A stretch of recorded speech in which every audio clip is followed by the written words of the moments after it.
Que Dieu vous bénisse et bienvenue. Nous sommes toujours en train de poursuivre notre enseignement sur le livre de Jean chapitre 14, le verset 19.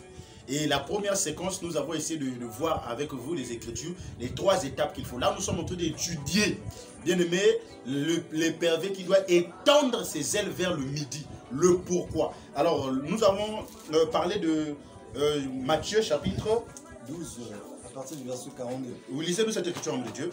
Matthieu 12, 42. Je lis au nom du Seigneur Jésus-Christ. La reine du midi se leva au jour, se lèvera au jour du jugement avec cette génération et la condamnera. Parce qu'elle vint des extrémités de la terre pour entendre la sagesse de Salomon. Ah, soulignez ce terme. Elle vint des extrémités de la terre. Donc ici, on présente la reine de midi qui vient, on présente le midi comme les extrémités de la terre. Est-ce que vous voyez ça? Parce qu'on dit la reine de midi s'éleva au jour du jugement pour condamner la génération. Pourquoi? Parce qu'elle est venue des extrémités de la terre. C'est que le midi, c'est les extrémités de la terre. Est-ce que vous voyez ça? Parce que Job 39, à partir du verset 29, dans d'autres versets, c'est le verset 26, la Bible dit ceci que l'épervier, est-ce par ton intelligence qu'il prend son envol? Est-ce que vous voyez ça? Est-ce que par ton intelligence qu'il déploie ses ailes vers le midi? Or, n'oubliez pas que nous sommes en train d'étudier le passage de Jean chapitre 14, verset 19. Jésus dit, peu de temps le monde ne me verra plus, mais vous me verrez. Or, frère, nous avons dit ceci que Israël avait été privé de ces trois choses. Voilà pour cette raison, l'œil, l'oreille et le cœur, ils n'en ont pas. Dieu n'y est pas. Aujourd'hui, Dieu est chez nous. Pourquoi? Parce que l'épervier, lorsqu'il prend son envol, prendre l'envol, c'est disparaître. Est-ce que vous voyez ça? C'est pas moi qui le dis. Prendre l'envol, on va lire ça tout à l'heure. Donc, nous avons dit que le midi, c'est les extrémités de la terre. Or, les extrémités de la terre veut dire quoi dans la Bible? Lisons une écriture. Jérémie, le chapitre 16, si je ne me trompe pas. Jérémie, chapitre 16, verset 19. Que veut dire extrémité de la terre? Extrémité de la terre veut dire quoi? Nous allons découvrir cette écriture. Extrémité de la terre veut dire quoi? Je lis la parole de Dieu dans le livre de Jérémie 16, verset 19. à partir du verset 19. Éternel, ma force et mon appui. Ma force et mon appui. Mon refuge au jour de la détresse. Oui. Les nations viendront à toi des extrémités de la terre. Ah! Donc les extrémités de la terre, c'est des nations. Amen. C'est-à-dire que quand on dit l'épervier prend son envol, est-ce que vous voyez ça? Il déploie les ailes vers le midi. Or, le midi, c'est les extrémités de la terre. Or, les extrémités de la terre, c'est des nations. Or, quand j'aimais Jésus, frère, il dit, la reine de midi viendra des... Ça veut dire que parmi les nations, il y a une femme qui sort. Est-ce que vous voyez ça? C'est la reine de midi. Donc dans les nations, il y a une femme qui sort, c'est la reine de midi. Or, la reine de midi ici, qui sort des extrémités de la terre, qui est l'image des nations, c'est l'image du peuple de Dieu appelé l'Église. Ce n'est pas moi qui le dis. Lisons Actes chapitre 15. Nous sommes dans Actes chapitre 15. Actes chapitre 15. On veut comprendre des extrémités de la terre. Il y a une femme qui sort. Actes chapitre 15. On va prendre une écriture. Nous sommes à partir du verset 17, verset 7. Acte 15, 7. La Bible dit quoi? Je lis la parole dans le livre de Actes 15, à partir du verset 7. Au nom de Jésus-Christ. Une grande discussion, c'est cela l'homme de Dieu? Allez-y, lisez d'abord. Une grande discussion s'étant engagée, Pierre se leva et leur dit... Non, prenez le verset 13. Excusez-moi, verset 13. Verset 13. Acte 15 à partir du verset 13. Je lis au nom du Seigneur Jésus-Christ. Oui. Lorsqu'ils eurent cessé de parler. Lorsqu'ils eurent cessé de parler. Jacques prit la parole. Oui. Et dit. Hommes, frères, écoutez-moi. Oui. Simon a raconté comment Dieu a d'abord jeté les regards sur les nations. Extrémité de la terre. Pour choisir du milieu d'elle un peuple qui porta son nom. Ah, un peuple. Or, le peuple, c'est une femme. Est-ce que vous savez ça? Hein, parce que la reine de Midi sort des extrémités des nations. Elle sort des extrémités de la terre. Donc la reine de Midi, elle sort des extrémités de la terre. Maintenant, ici, nous avons compris que les extrémités de la terre, c'est des nations. Or, Jacques nous dit que Dieu a jeté les regards vers les nations pour faire sortir du milieu des nations un peuple. Ah, c'est ça la reine de Midi qui quitte les extrémités de la terre. Et c'est vrai. Donc la reine de Séba, frère, c'est l'ombre de l'église qui sort des nations. Ah, parce que la femme de la Bible, ce sont des peuples. Prenons l'écriture de Naoum. Ah, Bible. On va prendre Naoum, supporté, je crois, verset Naoum 3, 9. Homme de Dieu, retrouve-nous d'abord cette écriture. Naoum chapitre 3, verset 9. La Bible dit quoi? L'Éthiopie et les Égyptiens, innombrables. Non, non, prends Naoum 9, 3. Voici ton peuple. Naoum 3, 9.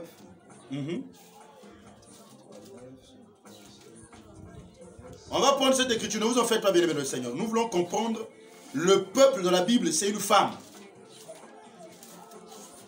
On va prendre l'écriture de Naoum. Prenez cette écriture, homme de Dieu. Si ce n'est pas 3, 9, c'est 9, 3. Donc 3, verset 9. La Bible dit quoi?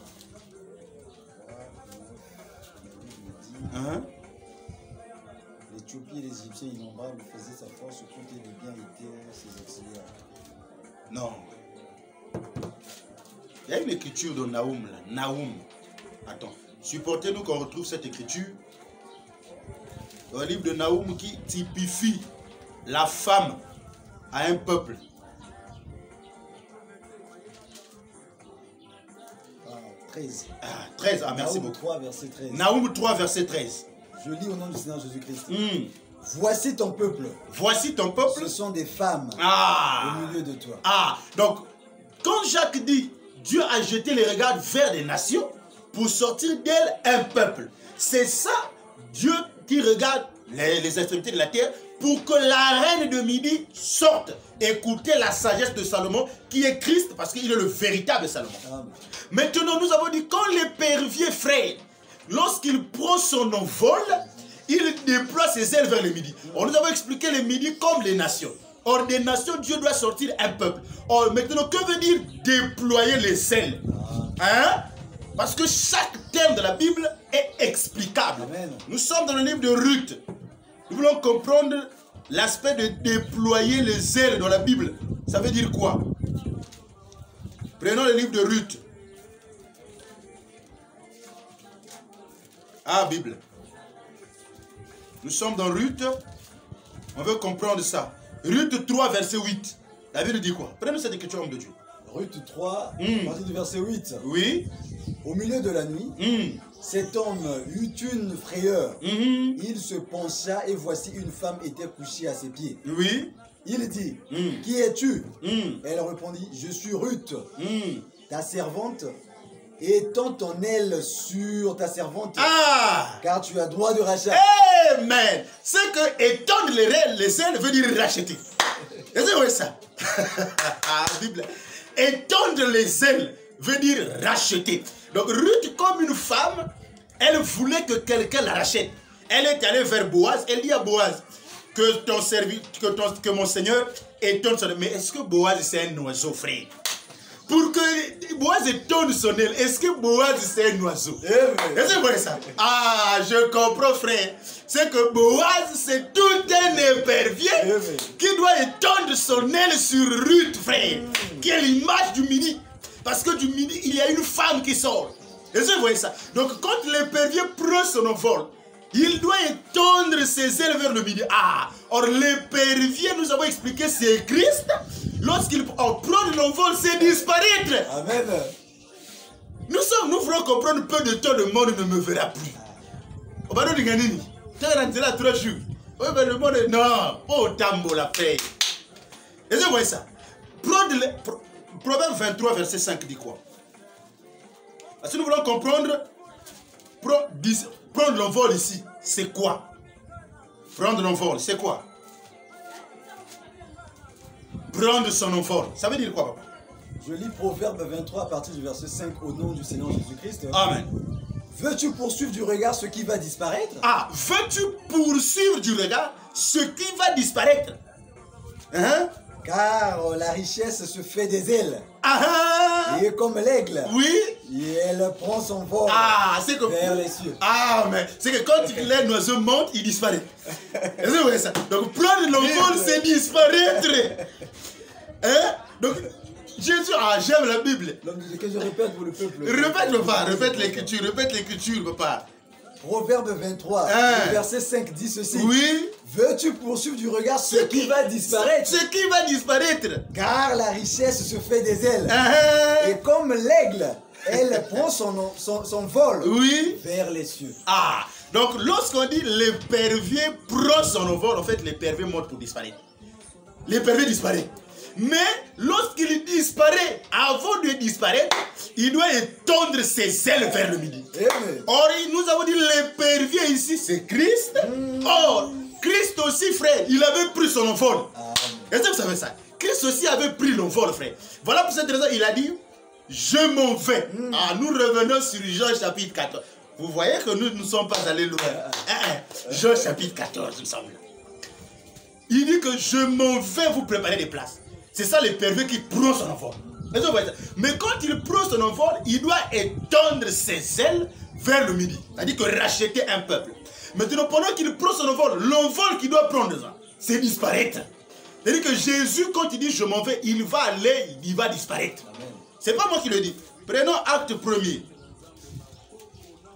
Prenons acte premier. Je pense. Acte premier, je pense le verset 20 si je ne me trompe pas. Est-ce que nous voulons prendre cette écriture où on dit que Jésus, quand il est monté, une nuée l'a dérobé. Prenons acte premier. Prenons. Ok, acte premier, verset 9. Acte chapitre 1er, le verset 9. La Bible dit quoi? Je lis dans Acte 1er à partir du verset 9 au nom de Jésus-Christ. Amen. Après avoir dit cela, il fut élevé pendant qu'il le regardait. L'envol. Et une nuée le déroba à leurs yeux. Est-ce que vous voyez ça?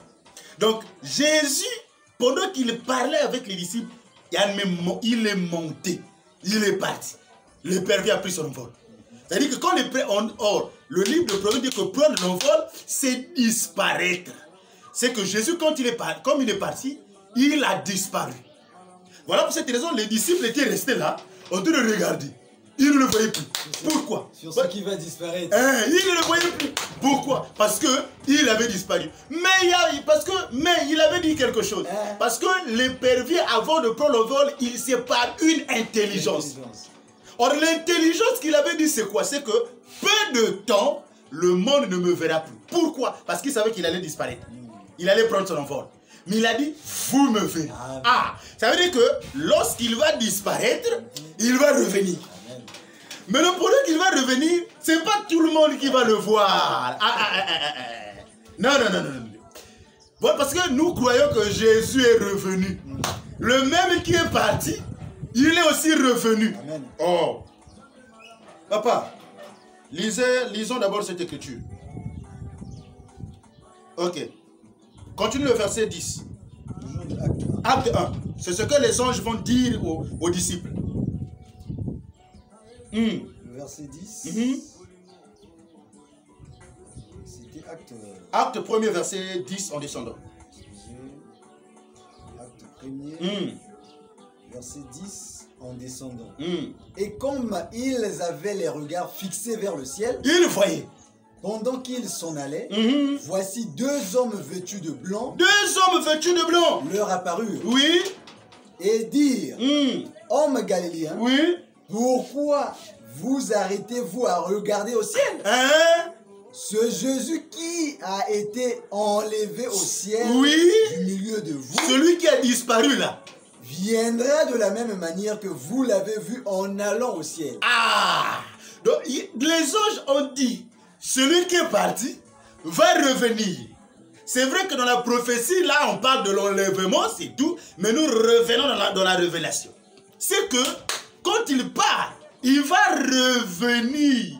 Oh, moi, j'ai aimé la visite de Dieu à Abraham, frère. Lorsque Dieu va, je vous emmène là-bas, frère, allons d'abord au Genèse. Retournons d'abord là-bas. Genèse chapitre 17. Lorsque Abraham est là, il est sur les chaînes de Mamré, frère. Il va voir 3 hommes qui vont venir. Ah, moi j'aime ça, frère. Voilà pour cette raison, quand il voit les 3 hommes qui viennent, l'Écriture dit ceci. Après avoir nourri les 3 hommes vont lui dire, Abraham, cette même époque, l'année prochaine, je reviens. Non, ils n'ont pas dit tu auras. Non, il dit je reviendrai. C'est que Dieu lui a promis, lui a dit que l'année prochaine, moi Dieu, je vais revenir. On va lire ça, papa. Parce que pour ne pas raisonner, on va lire ça. On va lire ça. Je pense Genèse 18, hein? On va lire ça. On va lire ça. C'est le verset 1er. Non, prenons à partir du verset 9. À partir du verset 9. Genèse 18, à partir du verset 9, je lis au nom du Seigneur Jésus-Christ. Amen. Alors, il lui dit, où est Sarah, ta femme? Oui. Il répondit, elle est là, dans la tente. L'un d'entre eux dit, je reviendrai vers toi à cette même époque. Et voici Sarah, ta femme, aura un fils. Ok. Ici, on dit l'un d'entre eux. Ah, j'aime ça, frère. Hein? L'un d'entre eux, c'est ce qui trouble. Frère, on n'a pas dit Dieu, on dit l'un d'entre eux. Mais qui est cet là qu'on ne donne pas le nom? Hein, frère? Est-ce que vous voyez ça? Le quelqu'un qu'on ne donne pas le nom. On dit l'un d'entre eux dit, je reviens. Donc, Abraham attendait la visitation d'un homme.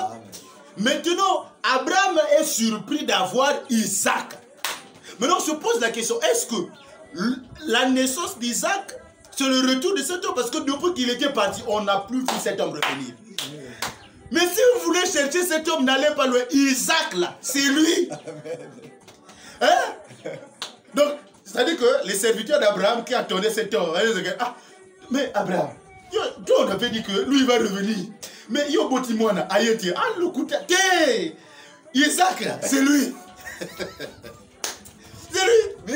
Est-ce que vous voyez peu de temps, le monde me verra, mais vous. C'est-à-dire que quand Abraham prend Isaac, il sait que ça, c'est Dieu. Mais pour les autres, ils savent, oh non. Il disait que Isaac, là, c'est lui. Est-ce que c'est... La Bible, c'est ça. C'est-à-dire qu'il dit bien, le même qui est parti, il va revenir. Voilà ce que Jésus dit, je m'en vais, je reviendrai. Quand je vais revenir, ce n'est pas tout le monde qui va me voir, mais un peu de personnes. Voilà pour cette raison, pour vous rassurer que celui qui était Isaac là, c'était lui-même Dieu qui était rentré. Prenons Jean. Prenons Jean. Jean chapitre 8, frère. Prenons Jean chapitre 8. On va prendre à partir du verset 56. Prenons Jean chapitre 8. À partir du verset 56. Jean 8, à partir du verset 56, je lis au nom du Seigneur Jésus-Christ. Abraham, votre père, a tressailli de joie. De joie. De ce qu'il verrait mon jour. De ce qu'il verrait mon jour. Il l'a vu. Et il s'est réjoui. Oh, mais Abraham, tu avais vu Jésus où? Tu avais vu Jésus où? Oh, frère. Si vous voulez, Abraham, si vous posez à Abraham, quand est-ce que tu avais vu Jésus et tu avais tressailli? Abraham te dira, le jour que j'ai soulevé Isaac entre mes mains. Parce que Isaac, frère, c'est le fils de la promesse. Or, le véritable fils de la promesse, c'est Christ. Amen. Est-ce que vous voyez ça? Donc, lorsque Abraham attend un homme, il voit le fils. C'est que le fils, c'est lui. Est-ce que vous voyez ça? Maintenant, Jésus, quand il dit, le monde ne me verra plus, mais vous, le vous ici, c'est les disciples, c'est l'église. Parce que c'est à l'église qu'il donne la révélation. Maintenant, frère, aujourd'hui là, nous croyons que le Jésus qui était monté, il était descendu. Or, la descente de Jésus, c'est laquelle? Acte chapitre 2. Quand vous voyez le Saint-Esprit descendre au jour de la Pentecôte, c'est ça le retour de Jésus dans l'église. Mais le fait que le Saint-Esprit était descendu, il n'était pas descendu sur tout le monde. Voilà pour cette raison, ce n'est pas tout le monde qui a la capacité de voir Jésus aujourd'hui. Est-ce que vous voyez ça? Mais Jésus est là, pendant que je vous parle. Il est là. Est-ce que tu le vois? Moi, je le vois. Tu veux connaître Jésus? Est-ce que tu veux connaître Jésus, mon frère? Parce que moi, je te dis que Jésus est là.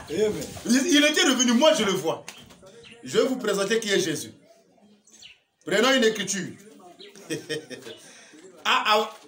Hébreux chapitre 10. Je vais vous montrer qui est Jésus. Hébreux chapitre 10. Hébreux chapitre 10. Je vais vous dire qui est Jésus.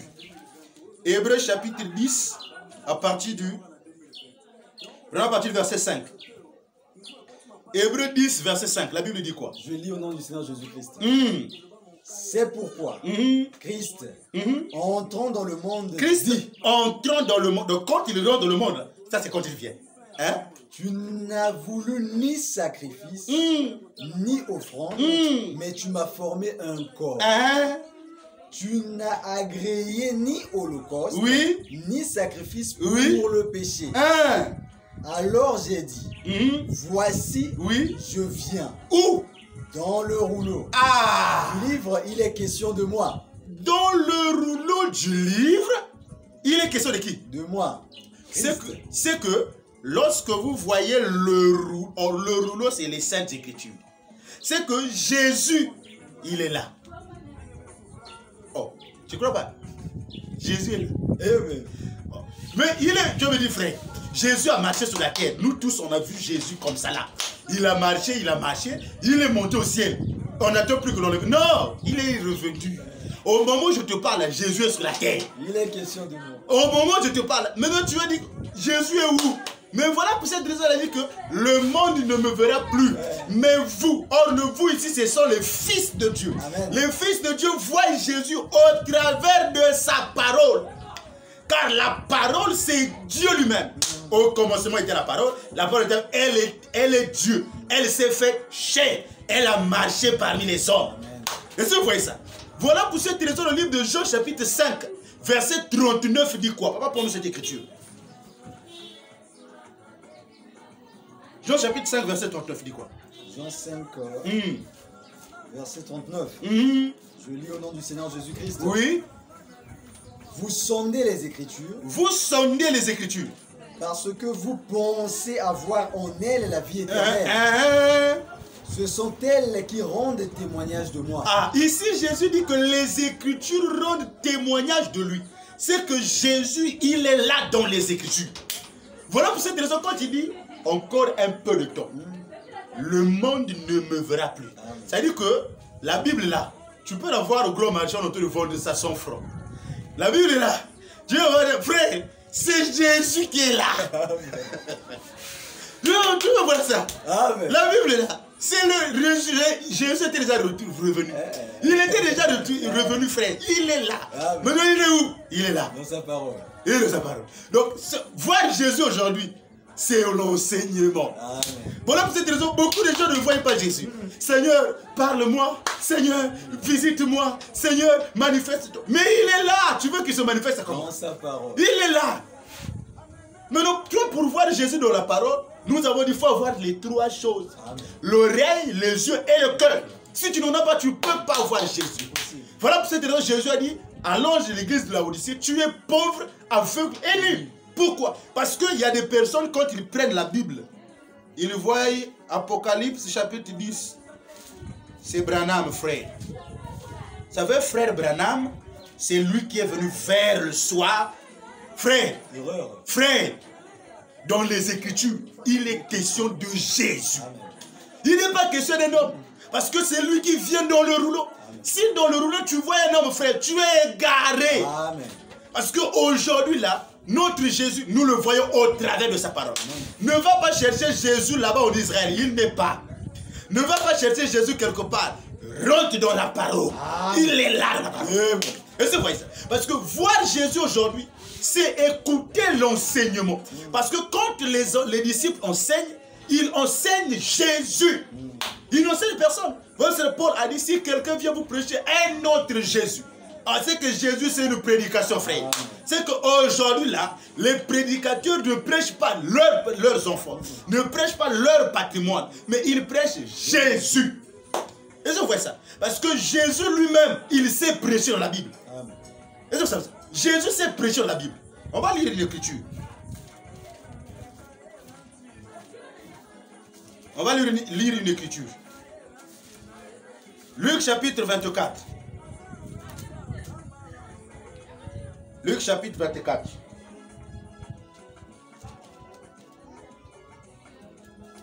Nous voulons. Ok. Luc chapitre 24, prenons à partir du verset 44. Luc 24, à partir du verset 44. La Bible dit quoi?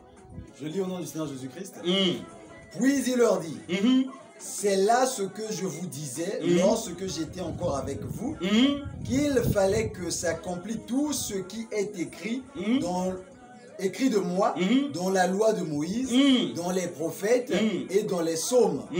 Alors il leur ouvrit l'esprit. Il leur ouvrit l'esprit afin qu'ils comprissent les Écritures. Oh Seigneur, merci. Est-ce que vous savez qu'il y a des personnes qui jusqu'à aujourd'hui l'esprit est encore fermé? Quand tu as l'esprit fermé, ça veut dire que tu ne peux pas comprendre les Écritures. On peut te prêcher Jésus dans la parole, tu ne comprendras pas. Ce n'est pas de ta faute, l'esprit est encore fermé.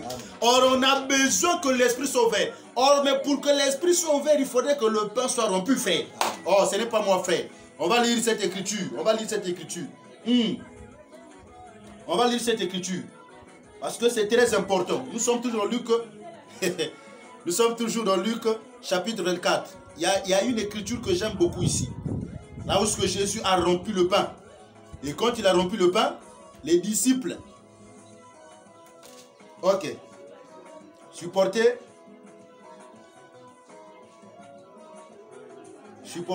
comprennent cette écriture, c'est très important. Alors on dit qu'il prit le pain et rompit quand ils étaient rentrés de la maison. Voilà. Voilà. Nous sommes dans le verset 30. Prends le verset 30, papa. Luc 24, verset 30. Je vais dire au Seigneur Jésus-Christ. Pendant qu'ils étaient à table avec eux, il prit le pain et après avoir rendu grâce, il le rompit et le leur donna. Voilà. Alors leurs yeux s'ouvrirent et ils le reconnurent. Donc, au début, il marchait avec lui, mais les yeux étaient encore fermés. L'esprit était fermé. Il ne pouvait pas comprendre. Le monde ne me verra pas. C'est-à-dire qu'il y a des gens qui marchent, Jésus marche avec les gens, mais ils ont les yeux fermés. Ils ne peuvent pas comprendre que ça, c'est Jésus. Mais pour que tu comprennes que c'est Jésus, il faudrait que les yeux te soient ouverts. Or, mais pour que l'œil te soit ouvert, il faut que le pain soit rompu, frère. Or, frère, la fraction du pain, c'est l'écriture expliquée. Voilà pour cette raison, si l'écriture ne t'est pas expliquée, tu ne pourras pas voir Jésus. Lorsqu'on te dit que l'épervier c'est Christ, tu ne peux pas dire Amen. Attends, comment? L'épervier c'est Christ, la fourmi c'est Christ. Tu ne peux pas dire Amen. Mais lorsqu'on va te rompre le pain, quand on va t'expliquer le pourquoi, le voyage dans les Écritures, tu dis là je dis Amen. Voilà pour cette raison, frère, lorsque la main est en train d'écrire, fais très attention. Si tu n'as pas étudié à l'école de Daniel, tu ne sauras pas interpréter. Parce que Daniel, frère, il a une faculté d'interprétation, frère. Cette faculté interprète toutes les langues. Parce que son maître, on a racheté toutes les langues. C'est vrai ça. Donc, quand Jésus dit que le monde ne me verra plus, or, le monde aujourd'hui, frère, c'est le système. C'est tous les hommes que nous voyons. Mais il dit vous.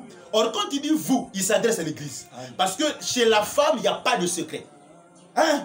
l'homme n'a pas de secret chez la femme. Demandez à Samson, il vous dira que moi, mon secret, je l'ai caché aux Philistins. Mais à ma femme, je le lui ai révélé. Ça veut dire que Christ, comme le véritable, il doit donner son secret à sa femme. C'est que le secret de la révélation de Christ, il la donne à sa femme.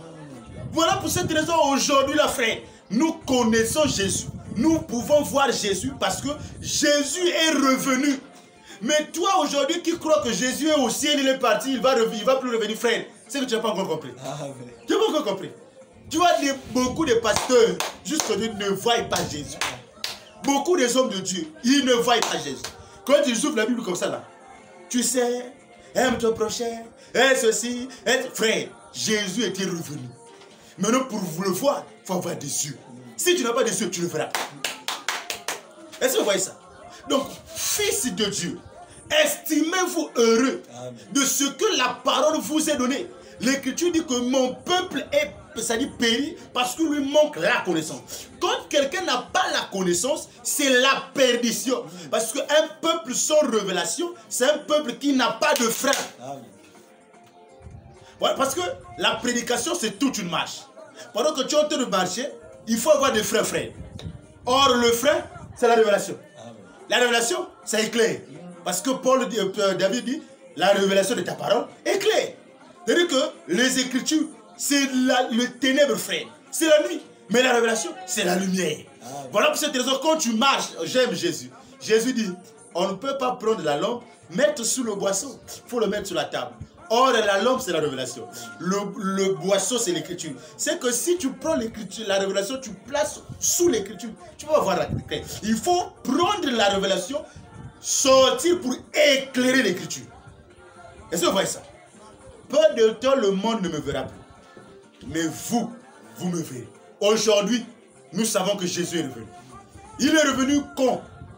Au jour de la Pentecôte. Et jusqu'à aujourd'hui, Jésus est sur la terre. Il habite où? Il habite ton âme. Il habite mon âme. Maintenant, comment nous le voyons? Au travers de la parole. Mais si